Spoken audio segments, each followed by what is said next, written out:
Les sirènes retentissent dans le ciel de Tel Aviv. Le chaos, la peur, la confusion. Netanyahou est assiégé, et pour la première fois, même l'armée la plus redoutée du Moyen-Orient semble vaciller. Des pertes énormes, des visages bouleversés, des familles qui doutent. Le monde retient son souffle. Sommes-nous en train d'assister à la chute d'un empire? Allahu Akbar. Ce que tu vas entendre ici, tu ne l'entendras pas dans les médias. Car derrière les images et les discours officiels se cache une vérité que beaucoup veulent étouffer. Celle d'un pouvoir en crise, d'un peuple opprimé qui refuse de plier et d'un destin que seul Allah contrôle. C'est une histoire de foi, de résistance et de justice divine.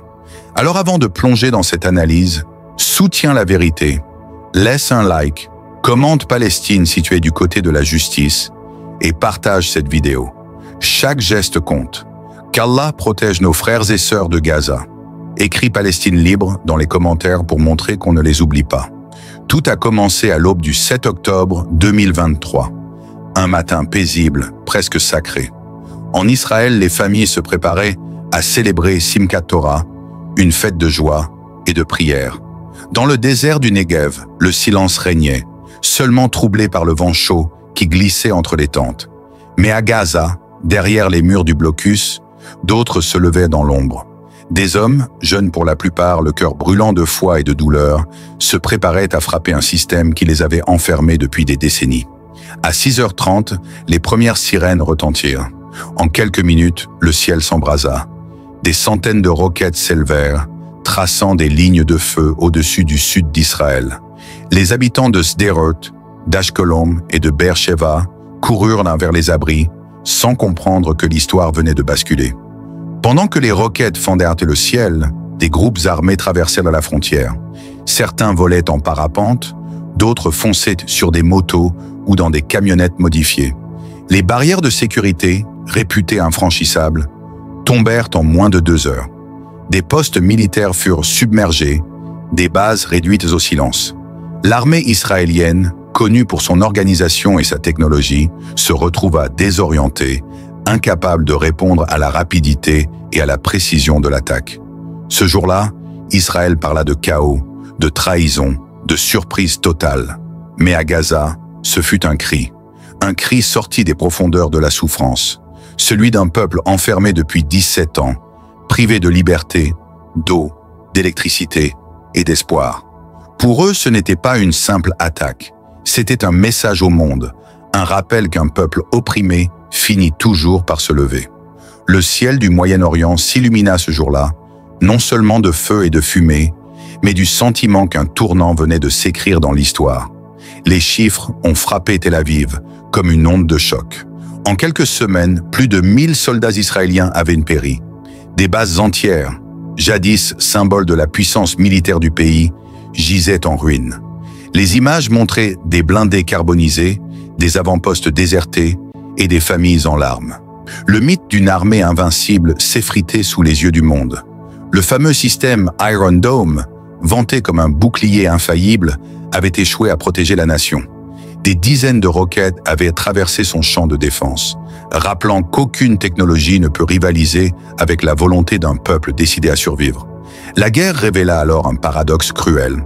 Chaque roquette artisanale Qassam, fabriquée avec des moyens rudimentaires et coûtant à peine quelques centaines de dollars, obligeait Israël à lancer un missile d'interception à 40 000 $. Une équation absurde. La pauvreté courageuse contre la richesse arrogante. Le combat d'hommes sans avion, sans satellite, mais animé d'une certitude inébranlable, celle que la dignité ne se négocie pas. Dans les rues de Gaza, les visages étaient fatigués mais fiers. Chaque explosion, chaque sirène, rappelait que malgré la destruction, leur esprit restait debout. À Tel Aviv, la peur remplaçait la confiance. Le pays le plus militarisé du monde venait d'être surpris par la détermination d'une population enfermée depuis des décennies. Cette réalité bouleversante ramenait à une vérité intemporelle.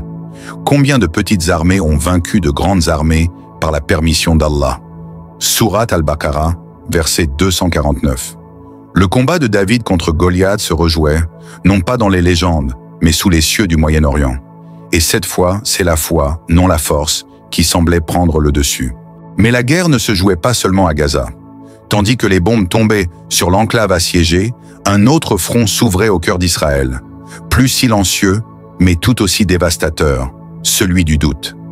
À Tel Aviv, des milliers d'Israéliens descendaient dans les rues, brandissant des pancartes, criant leur colère contre un gouvernement qu'ils accusaient de les avoir trahis. Les familles des soldats tués demandèrent des comptes. Où étaient nos services de secret? Pourquoi n'avons-nous pas été protégés? Criait une mère, la photo de son fils à la main. Les slogans « Netanyahou démission » résonnaient chaque nuit comme un écho de la défaite. Benjamin Netanyahou, autrefois présenté comme le protecteur d'Israël, le stratège inflexible face au monde arabe, devenait peu à peu le symbole du chaos. Les médias israéliens multipliaient les révélations. Des avertissements d'une attaque massive auraient été transmis des semaines avant le 7 octobre, mais ignorés. Certains de ses propres ministres accusaient le Premier ministre d'avoir sacrifié la vigilance nationale pour préserver sa carrière politique.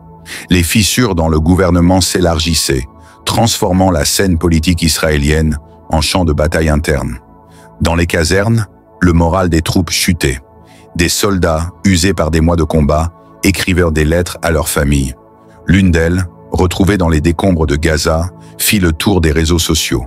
On pouvait y lire « Nous pensions être les chasseurs, mais ce jour-là, nous étions les proies ». Ces mots, simples mais puissants, résonnèrent comme un aveu collectif d'échec. Dans les rues, la peur se mêlait à la honte. L'armée, jadis source de fierté nationale, apparaissait désormais vulnérable. Les anciens officiers parlaient ouvertement de faillite du renseignement, de manque d'unité, de perte de repères. Israël n'avait pas seulement perdu des soldats, il avait perdu une partie de sa certitude, celle d'être invincible. Les fissures politiques s'accompagnaient d'une fracture morale. Les citoyens se regardaient avec méfiance, les dirigeants s'accusaient mutuellement. Un pays bâti sur la peur du monde extérieur découvrait qu'il pouvait s'effondrer de l'intérieur.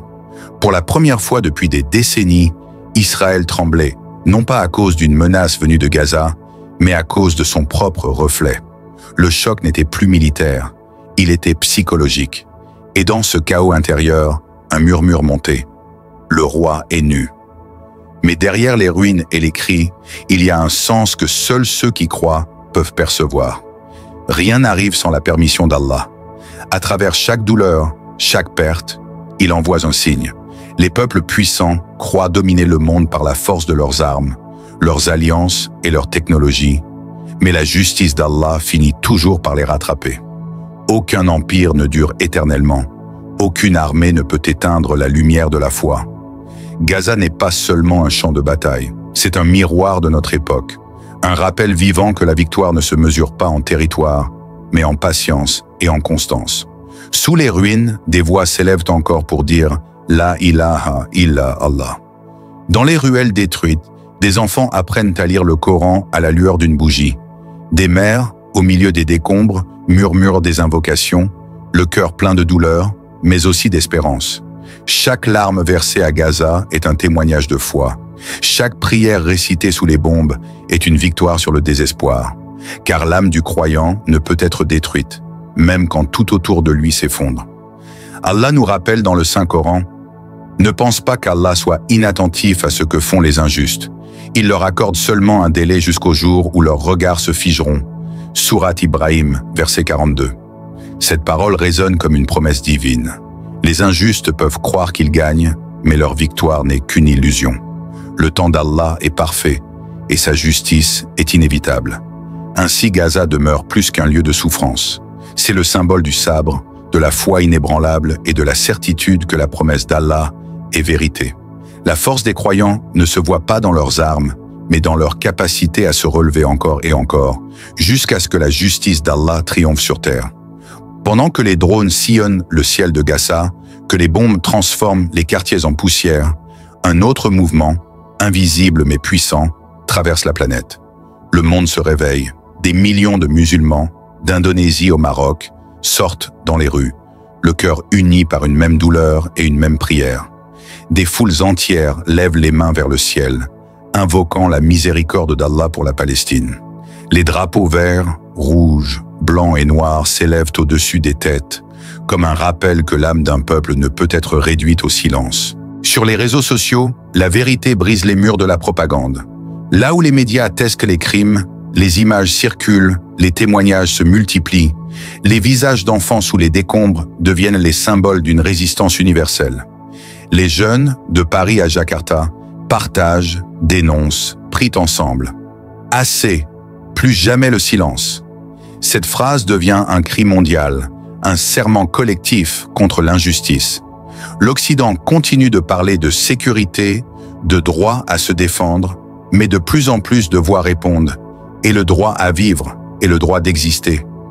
Les consciences s'ouvrent, des journalistes démissionnent, des intellectuels s'excusent d'avoir cru au récit officiel, des citoyens découvrent ce que signifie réellement le mot « oppression ». Pour la première fois depuis des décennies, les mensonges s'effondrent un à un. Ce qui se passe à Gaza n'est plus un conflit lointain. C'est un miroir tendu à l'humanité tout entière. On y voit la peur, la souffrance, mais aussi la foi, la dignité et le courage. Et dans ce réveil planétaire, une évidence s'impose. La vérité ne peut être bombardée. Les peuples s'éveillent, les cœurs s'unissent et la cause palestinienne n'est plus une voix isolée. C'est le cri du monde pour la justice. 2 ans ont passé depuis ce jour tragique et pourtant Gaza est toujours debout.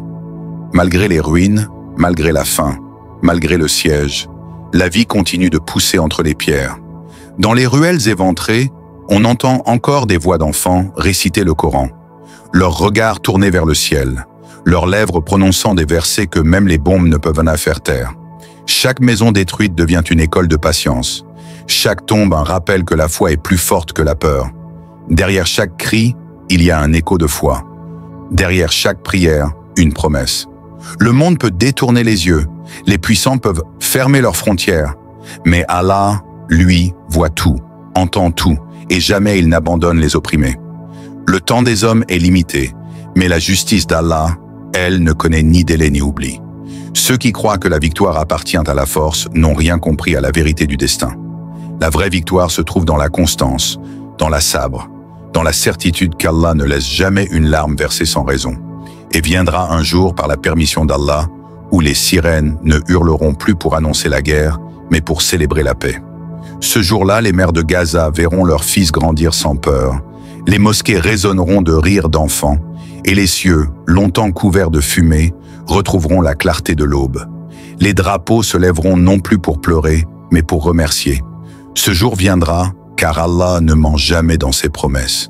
Et quand la justice d'Allah descendra sur la terre, les larmes des mères de Gaza seront enfin séchées par sa miséricorde. Jusqu'à ce jour, nous continuons à prier, à espérer et à croire. Car la foi est de notre plus grande arme, et la lumière, même cachée sous les décombres, finit toujours par se lever. Si tu crois que la vérité doit être entendue, il est temps d'agir maintenant. Chaque geste compte pour soutenir ceux qui n'ont pas de voix. Like cette vidéo pour montrer que la justice t'importe. Commente Palestine libre pour que le monde sache que nous n'oublions pas nos frères et sœurs à Gaza.